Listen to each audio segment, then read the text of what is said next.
जरा इमेजिन करो अगर सडनली तुम्हारा शहर जम जाए, टेम्परेचर एक झटके में 80 डिग्री गिर जाए और वर्ल्ड की 90% से ज्यादा पॉपुलेशन ठंड से दम तोड़ दे। हफ्तों की एक्सट्रीम ठंड के बाद जो लोग किसी तरह अपने घरों में बच पाए, उनके पास पानी और इलेक्ट्रिसिटी की सप्लाई बंद हो चुकी है, खाने को कुछ भी नहीं बचा है और गर्म रहने का कोई तरीका नहीं है। लोग धीरे धीरे भूख और ठंड से मर रहे हैं। ऐसे में हमारा हीरो, जिसने वर्ल्ड के अंत की तैयारी पहले ही कर रखी थी, आराम से अपनी लाइफ जी रहा है। उसके पास हर जरूरत की चीज है और वह केवल उन्हीं को कुछ खाना दे सकता है जो उसकी प्राइस चुका सके। लेकिन उसकी प्राइस इतनी ज्यादा है कि चुकाना हर किसी के बस की बात नहीं है। पर उसके लिए यह सब कुछ इतनी आसानी से शुरू नहीं हुआ था। असली कहानी तो साल 2050 में शुरू हुई, जब एक तारे के डिस्ट्रक्शन से अर्थ एक आइस एज में ढल गई। जांग ही, जो वॉलमार्ट के वेयरहाउस में काम करता था, डिजास्टर के दौरान काफी खाना स्टोर करने में कामयाब हो गया था। जिस लड़की को वो दिल से चाहता था, उसने अपने नेबर्स के एक ग्रुप के साथ उसके घर में घुसकर उसका सारा खाना चुरा लिया। लड़की ने यह मान लिया कि उसने उसे दरवाजा खोलने के लिए चीट किया था। अपनी मौत के बिस्तर पर पड़े जांग ही ने कसम खाई थी कि अगर वो उसे नर्क में भी ढूंढ पाया तो वह उससे जरूर बदला लेगा। किस्मत ने जांग ही को एक और मौका दिया और वह 3 महीने पहले के समय में लौट आया। अब वह और भी ज्यादा डिटरमाइंड था। उसने फैसला किया कि वो उस लड़की की वजह से दोबारा मूर्ख नहीं बनेगा और जिन लोगों ने उसे धोखा दिया उनसे बदला लेकर रहेगा। अब वह नेबर्स को तकलीफ में देखकर एंजॉय करेगा। अभी 3 महीने बाकी हैं, जब तक कि एक्सट्रीम कोल्ड आ जाएगा। उसकी प्रायोरिटी है कि वो वर्ल्ड के अंत से पहले हर जरूरत की चीज स्टोर कर ले और एक सिक्योर घर बनाए। जब वह अपने प्लान के बारे में सोच रहा था, तभी अचानक एक ब्राइट लाइट उसकी आंखों के सामने से गुजरी और ब्लाइंडनेस के बजाय उसने पाया कि अब वह चीजों को एक अलग डायमेंशन में भेज सकता है, जैसे किसी गेम की इन्वेंट्री में। उसका आइडिया यह था कि वह इस डायमेंशन में एक पूरा सुपरमार्केट स्टोर कर ले ताकि उसे सालों तक खाने पीने की कोई टेंशन न हो। यह सोचकर कि उसे 3 महीने बाद अच्छा खाना नहीं मिलेगा, जांग ये एक लग्जरी रेस्टोरेंट में जाकर भरपेट खाना खाता है। उसने 50,000 कोरियन वॉन खर्च किए और सब कुछ अपने क्रेडिट कार्ड पर डाल दिया, क्योंकि 3 महीने में उसके सारे प्रॉब्लम्स खत्म हो जाएंगे।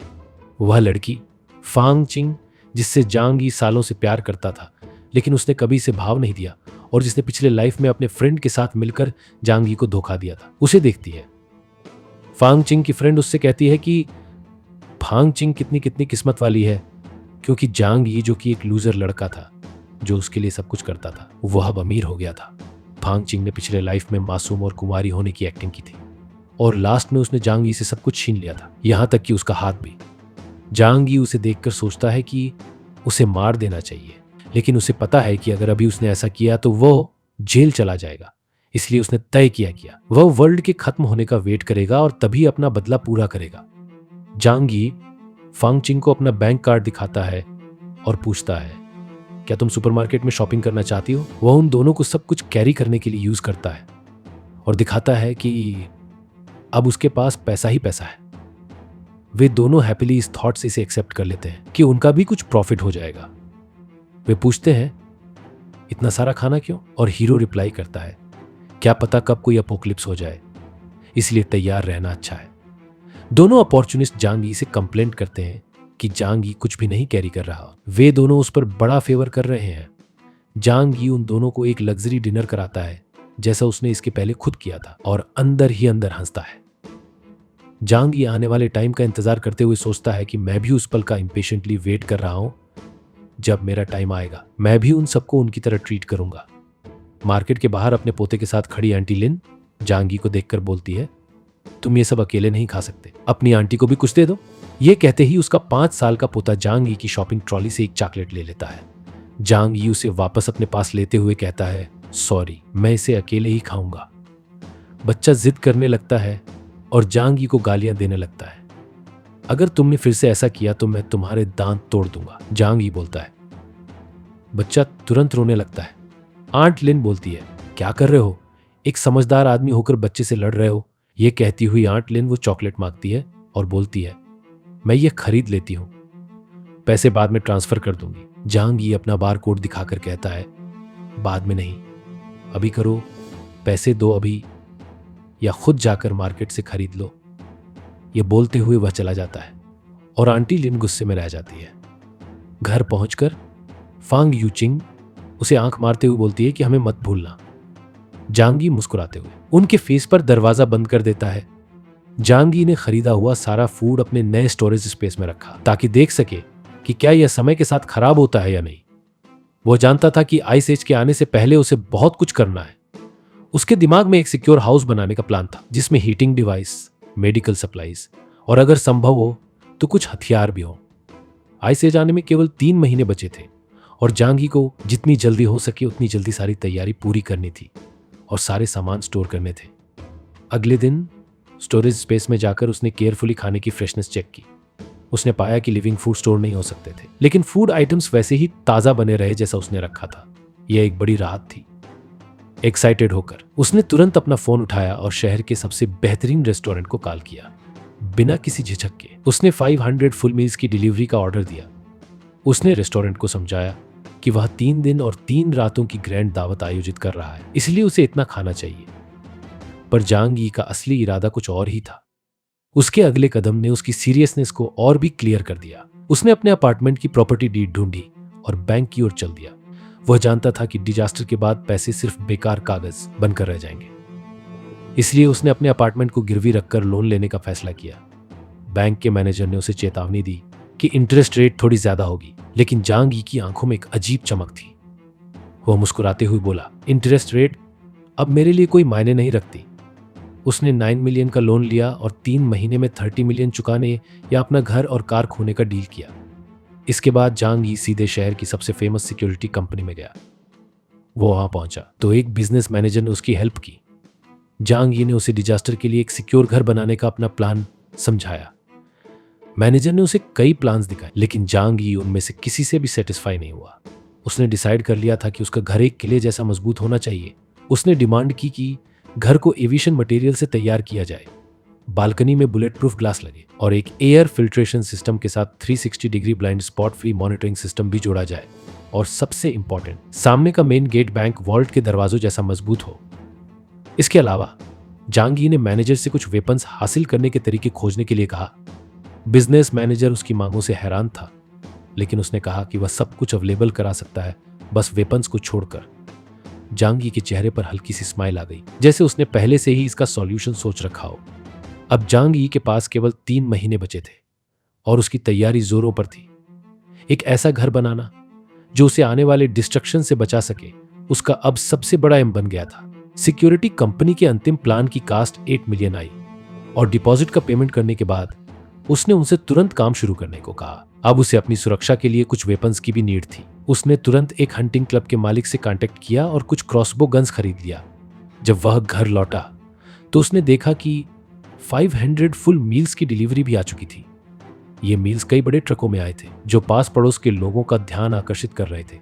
ये ट्रक एक 5 स्टार होटल से थे और उनकी कुल वैल्यू कम से कम 1 मिलियन के आसपास थी। लोगों को यह देखकर हैरानी हो रही थी कि जांग यी ने इतना महंगा खाना क्यों मंगवाया है। जांग यी ने बिना किसी समय गंवाए सारे खाने को अपने स्टोरेज स्पेस में रख दिया। अब उसके पास इतने रिसोर्सेज थे कि उसे कई सालों तक खाने पीने की चिंता करने की नीड नहीं होगी। उसने एक तरह से अपनी फ्यूचर की सिक्योरिटी कंफर्म कर ली थी। अगले ही दिन सिक्योरिटी कंपनी के वर्कर्स उसके घर को एक सिक्योर हाउस में बदलने के लिए काम पर लग गए। यह नजारा देखते ही नेबर्स में हलचल मच गई। उन्होंने जांग यी को टोंट मारने शुरू कर दिए। क्या तुमने कोई गलत दवा ले ली है? इतनी सिक्योरिटी क्यों? क्या तुम किसी वार के लिए तैयारी कर रहे हो? जांग यी ने इन तानों की केयर नहीं की।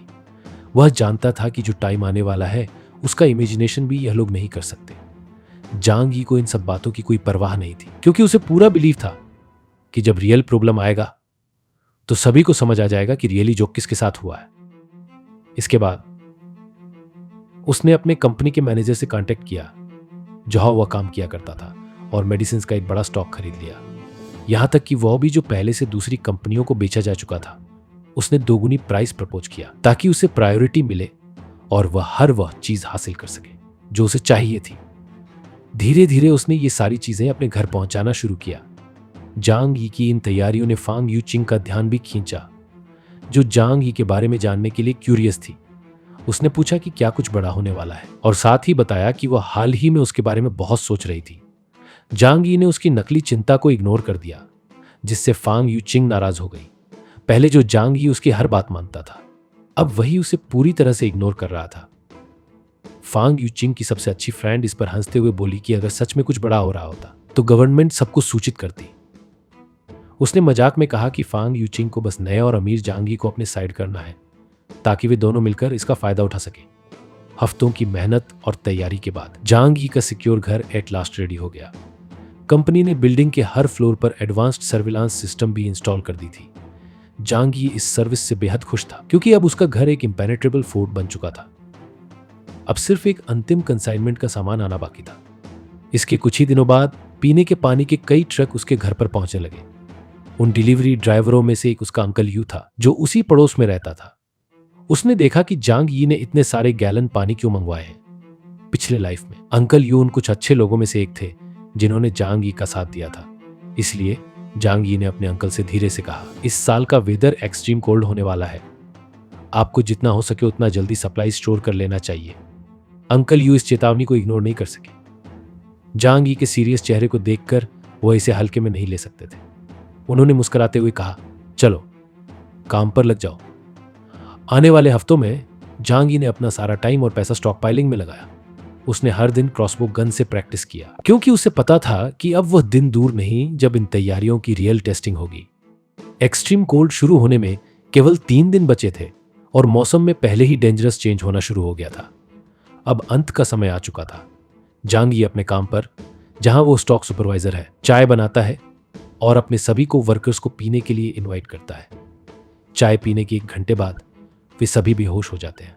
सर्विलांस कैमरों को बंद करने के बाद अब उसके पास समय है कि वो शांति से वॉलमार्ट वेयरहाउस से रिसोर्सेज चुरा सके, फ्यूल, फूड और अप्लायंसेस। वह तेजी से वेयरहाउस को खाली कर देता है। एक बॉक्स ने उसका ध्यान खींचा जिसमें कोल्ड रेजिस्टेंस अप्लायंस थे जिन्हें हाल ही में कंपनी ने खरीदा था। ये अप्लायंस -100 तक के टेम्परेचर को बियर कर सकते थे। अपने परफेक्ट प्लान को पूरा करने के लिए जांग यी ने खुद भी स्पेशल स्लीपिंग चाय पी और अपने को वर्कर्स के साथ सो गया। 2 घंटे बाद उसका एक को वर्कर उसे जगाकर कहता है कि वे बर्बाद हो गए हैं, वेयरहाउस लूट लिया गया, वे सब कुछ ले गए।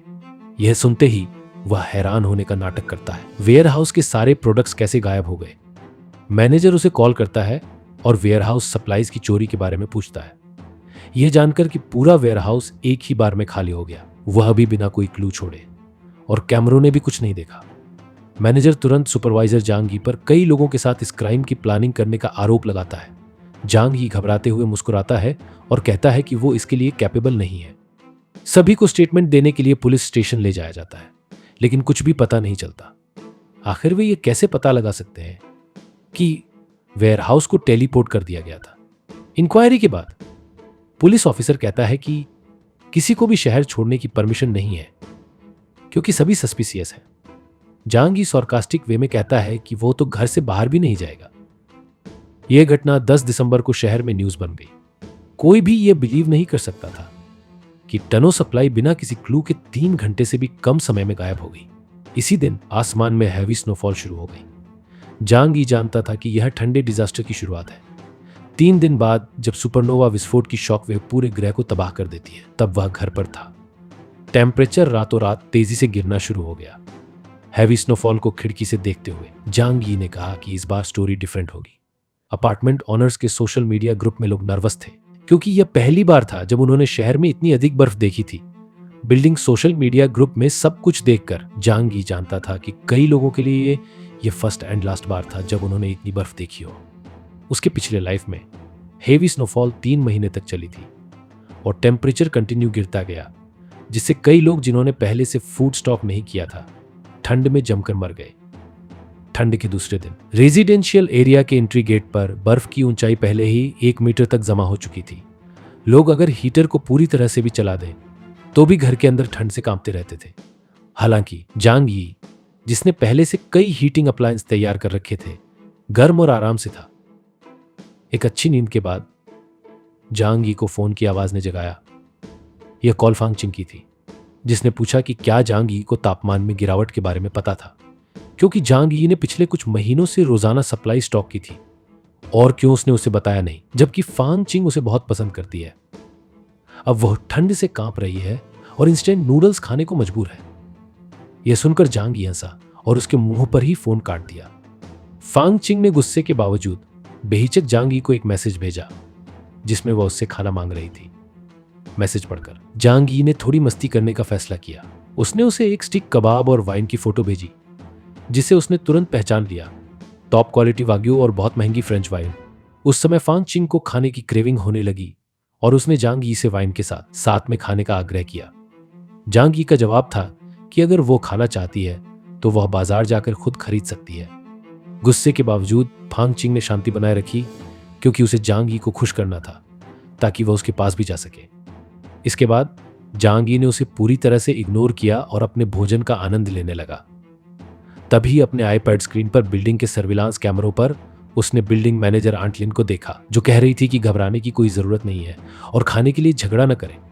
एक्सट्रीम वेदर मैक्सिमम 2 या 3 दिन तक चलेगा और नेवर्स कमेटी हर किसी की मदद करेगी। आंट लिन ने वार्निंग दिया कि सप्लाई ओवरस्टॉकिंग पर रोक है और यदि यह पाया गया तो रिलेटेड ऑफिसर्स को रिपोर्ट किया जाएगा।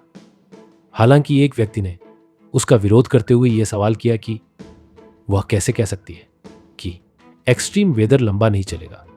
वो बोला, अगर आपकी बात मानकर हम सप्लाई स्टॉक नहीं करते हैं और फूड खत्म हो जाता है तो इसके लिए आप जिम्मेदार होगी। आंट लिन ने तब कहा कि पड़ोसी समिति इस मुद्दे की जिम्मेदारी लेगी और जांग यी की ओर इशारा किया ताकि ध्यान भटक सके। आंट लिन ने जांग यी से उसे परेशान न करने को कहा। जांग यी को धमकियों की कोई परवाह नहीं थी और वह अपने सुपर सिक्योर घर में वापस चला गया। एक वीक बीत गया और बाहर बर्फ गिरती रही। आंट लिन ने बिल्डिंग सोशल मीडिया ग्रुप में जांग यी तथा अन्य यंग लोगों से बर्फ को बिल्डिंग के दरवाजे से क्लियर करने के लिए कहा। जांग यी ने कहा कि इसे क्लियर करना व्यर्थ है, यह एक नदी को बाल्टी से सुखाने जैसा होगा। आंट लिन के बर्फ क्लियर करने के रिक्वेस्ट को ठुकराते हुए जांग यी ने एडवाइस दिया कि वह पड़ोस के अमीर लोगों से मदद मांगे। आंट लिन गुस्से में आ गई और क्लियरली झगड़ा करने पर आ गई। गुस्से में उसने कहा कि यह नेबर्स कमेटी का ऑर्डर है और जो ऑर्डर को अपोज करेगा उसे नेबर्स कमेटी द्वारा प्रॉब्लम्स के लिए रिस्पॉन्सिबल ठहराया जाएगा। जांग यी ने सवाल किया कि आंट लिन ने पड़ोस के अमीर लोगों को भारी काम करने के लिए क्यों नहीं बुलाया। उसने एडवाइस दिया कि आंट लिन चून जांग से पूछे कि बर्फ कैसे साफ करे। चून जांग एक निर्माण ग्रुप का बॉस है और उसके पास इसके लिए स्टाफ्स है और शिंग सॉन्ग एक अमीर आदमी है जो सबकी तरह मदद न करने की स्थिति में भुगतान करना अफोर्ड कर सकता है। आंट लिन की होल्डिंग ग्रुप में हिल गई और उसने गुस्साते हुए उन्हें चैट में टैग किया और दोनों मेंबर्स को बर्फ साफ करने के लिए बुलाया। मैसेज देखकर चून जांग तुरंत आंट लिन और जांग यी पर गुस्सा हो गया, मानो वह जगह का मालिक हो। शिंग सॉन में ग्रुप में एक ऑडियो मैसेज भेजा जिसमें उसने कहा कि वो काम में बिजी है और दिखाने के लिए एक फोटो भेजी कि वह कितना बिजी है। आंट लिन अमीर आदमियों के रिस्पांस से नाराज थी लेकिन उसने कुछ भी नहीं पूछा। उसने सिर्फ जांग यी पर इस भ्रम को पैदा करने का आरोप लगाया। जांग यी ने परवाह नहीं की और बाकी सबको इग्नोर कर दिया। आंट लिन इतनी नाराज हो गई कि उसने जांग यी को पर्सनली कंप्लेंट करने के लिए फोन किया। जांग यी ने उसे धमकी दी कि अगर उसने बकवास करना और उसे परेशान करना जारी रखा तो वह उसे मार देगा। डर के मारे आंट लिन ने फोन काट दिया और ग्रुप में कुछ नहीं कहा। जब जांग यी खाना खा रहा था तभी सामने के मेन गेट से एक जोर की आवाज आई और चून जांग बाहर से चिल्लाया, तू चैट में खुद को ऊंचा और महान दिखा रहा था, दूसरों को मेरे खिलाफ कर रहा था, अब मैं तुझे मार डालूंगा जंगली। जांग यी ने अपना क्रॉसबो गन उठाया और दरवाजे की ओर बढ़ा। चून जांग दरवाजे को लात मार रहा था और जांग यी ने दरवाजे की दरार से एम लगाते हुए पूछा कि देखते हैं पहले कौन किसे मारता है। जांग यी ने चून जांग के पैर पर एक तीर मार दिया। दरवाजे के पीप होल से जांग यी देखा कि घमंडी आदमी फर्श पर दर्द से कराह रहा था। कोई भी यह नहीं सोच सकता था कि एक मासूम और सरल लड़का इतनी हिम्मत दिखा सकता है। चून जांग को नहीं पता था कि यह जांग यी की ठंडे टेम्परेचर में रिवेंज की केवल शुरुआत थी। अगर चून जांग का समय पर इलाज नहीं हुआ तो वह धीरे धीरे ठंड से कमजोर होकर लेग इन्फेक्शन से मर सकता था। वो लड़खड़ाते हुए लिफ्ट की ओर बढ़ा तो उसने कभी नहीं सोचा था कि यह लड़का जिसे उसने अपनी पूरी जिंदगी में केवल 2-3 बार ही देखा था उसके साथ ऐसा करेगा। सच तो यह था कि जांग यी उसे तुरंत मार देना चाहता था।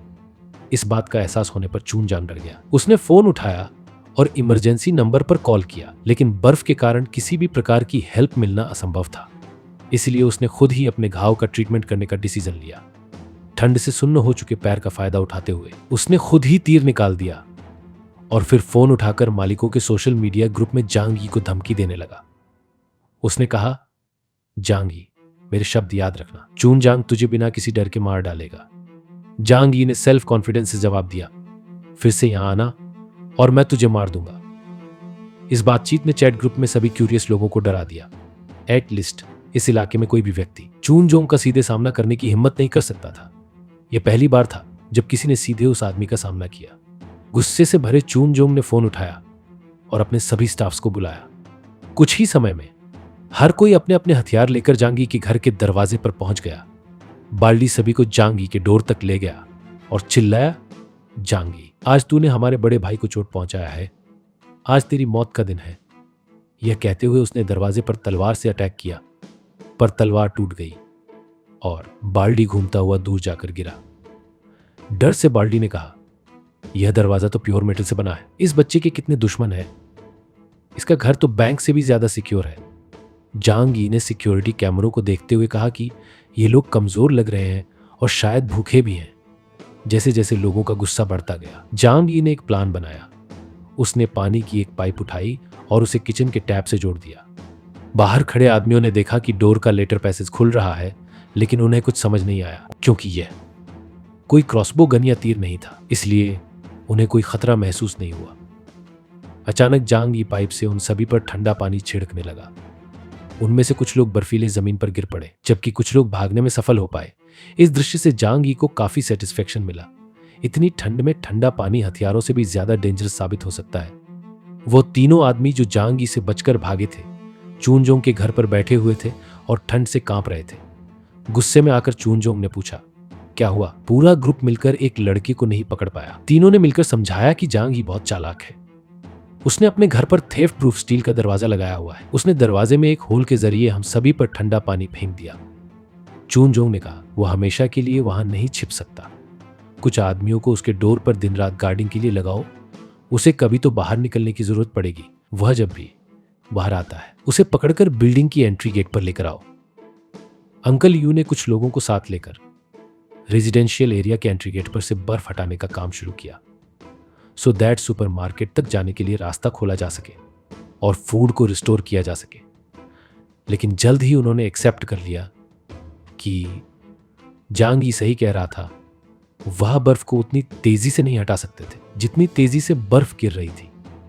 कुछ समय बाद वे लोग भी हार मान गए और लौटने की तैयारी करने लगे। यह देखकर जांग यी ने सोचा कि मानव शक्ति इतने बड़े डिजास्टर का मुकाबला नहीं कर सकती। भले ही मीडिया सभी लोगों एश्योर कर रहा था कि देश इस बर्फीले डिजास्टर से जीत रहा है, पर केवल जांग यी ऐसा व्यक्ति था जो जानता था कि इस बर्फीले डिजास्टर में 95% वर्ल्ड पॉपुलेशन जमकर मर गई चुकी थी। इस दौरान वह लड़की जिसे वह सालों से पसंद करता था, उसे एक मैसेज भेजती है, ये पूछते हुए कि क्या वो ठीक है। वह कहती है अगर उसे रियलिटी पता होती तो वह जांग यी के साथ इस कंफर्टेबल सिचुएशन में होती। जांग यी रिप्लाई करता है, वो ठीक है। लड़की बताती है कि उसका फूड खत्म हो गया है और उसे याद दिलाती है कि जांग यी ने बहुत सारा फूड स्टोर किया था। वह लड़की जांग यी से कुछ फूड आइटम्स की डिमांड करती है और कहती है कि बाद में लड़की जांग यी को डिनर पर इनवाइट करेगी। जांग यी ने एक डिश की फोटो भेजी और कहा यह डिनर के लिए तैयार हो रहा है। यह देखकर फांग यूचिंग को गुस्सा आ गया और उसने सोचा कि शायद यही रीजन है कि जांग यी अब तक सिंगल है। फांग यूचिंग को समझ में आ गया कि अब जांग यी के साथ उसका कोई फ्यूचर नहीं हो सकता। उसकी सबसे अच्छी दोस्त ने इस मौके का फायदा उठाते हुए जांग यी को एक मैसेज भेजा, तुमने फांग यूचिंग को नाराज कर दिया। यह मैसेज पढ़कर जांग यी ने रिप्लाई किया, यह छोटा सा ड्रामा काफी वीक है। उसकी दोस्त ने हार मानते हुए कहा कि स्नोफॉल ज्यादा दिन नहीं चलेगा, तुम अपने लवली नेबर्स की हेल्प क्यों नहीं कर सकते? हो सकता है इससे फांग यूचिंग का दिल जीत लो। जांग यी ने इसे नजरअंदाज किया और सिर्फ ओह में जवाब दिया। बाकी लोग भी जांग यी से नाराज हो गए थे क्योंकि यह लूजर लड़का एक अल्फा सिग्मा बन गया था। फांग यूचिंग भी हार मानकर यह जानने की कोशिश छोड़ देती है कि यह लूजर लड़का अचानक कैसे बदल गया। जांग यी की हारने वाली टेंडेंसी अचानक कैसे चेंज हो गई। उसके मन में यह थॉट आता है कि अगर यह लूजर लड़का उसकी हेल्प नहीं करेगा तो वह किसी और को ढूंढ लेगी। फांग यूचिंग ने एक दूसरे लूजर जिसका नाम जो पिंग था को बुलाया। वो भागता हुआ आया और एक बड़े बैग में अपना सारा खाना लाकर फांग यूचिंग को दे दिया। इससे पहले फांग यूचिंग उसे कुछ कहती या किसी तरह बेवकूफ बना पाती, उसकी दोस्त ने जो पिंग के मुंह पर दरवाजा बंद कर दिया। फांग यूचिंग के चेहरे के एक्सप्रेशन से ऐसा लग रहा था कि उसे इसकी परवाह भी नहीं थी। वह बस जांग यी से बदला लेने के बारे में सोच रही थी, क्योंकि उसने उसे इग्नोर किया था। इस एक्स्ट्रा बैग के साथ 5 दिन और बीत गए। स्नोफॉल बढ़ता ही जा रहा था। जांग यी चिकन का टुकड़ा खाते हुए असली ड्रामा के शुरू होने का इंतजार कर रहा था। अब सभी बिल्डिंगों में अंधेरा छा गया था, क्योंकि इलेक्ट्रिसिटी कट गई थी। जल्द ही नेबर्स अपने घरों से बाहर आने लगे और एक दूसरे से पूछने लगे कि क्या किसी के घर में इलेक्ट्रिसिटी है। अब जब पानी और इलेक्ट्रिसिटी दोनों कट गए थे, हीटर भी काम नहीं कर रहे थे। तब इतनी ठंड हो गई थी, लोग कंबल के नीचे भी मर सकते थे। चिकन खाते हुए जांग यी अपने दांत साफ कर रहा था और उस जनरेटर को चालू कर रहा था जिसे उसने खरीदा था, या फिर उसे वेयर हाउस से चुराया था। नेवर्स कमेटी की मेंबर आंट लिन अपने पोते को गोद में लेकर कांप रही थी। उसने कभी उम्मीद नहीं की थी कि स्नोफॉल इतना लंबा चलेगा। तभी उसे एक मैसेज मिला जिसमें कहा गया था कि यह एक ग्लोबल स्नोफॉल है जो हर 1 लाख साल में एक बार होता है। हम बड़े लेवल पर एक्सटिंक्ट होने के कगार पर हो सकते हैं। देश के कई इंपॉर्टेंट शहर पहले ही इंपैक्टेड हो चुके हैं। सभी को एक्स्ट्रा सप्लाई स्टोर करना चाहिए और उसे जरूरत के हिसाब से यूज करना चाहिए। यह मैसेज पढ़कर आंट लिन हिल गई।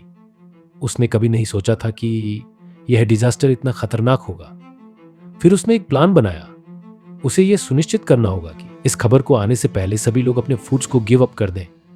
लिन ने ऑनर्स ग्रुप में एक मैसेज पोस्ट किया, चिंता मत करो, यह डिजास्टर टेम्पोररी है।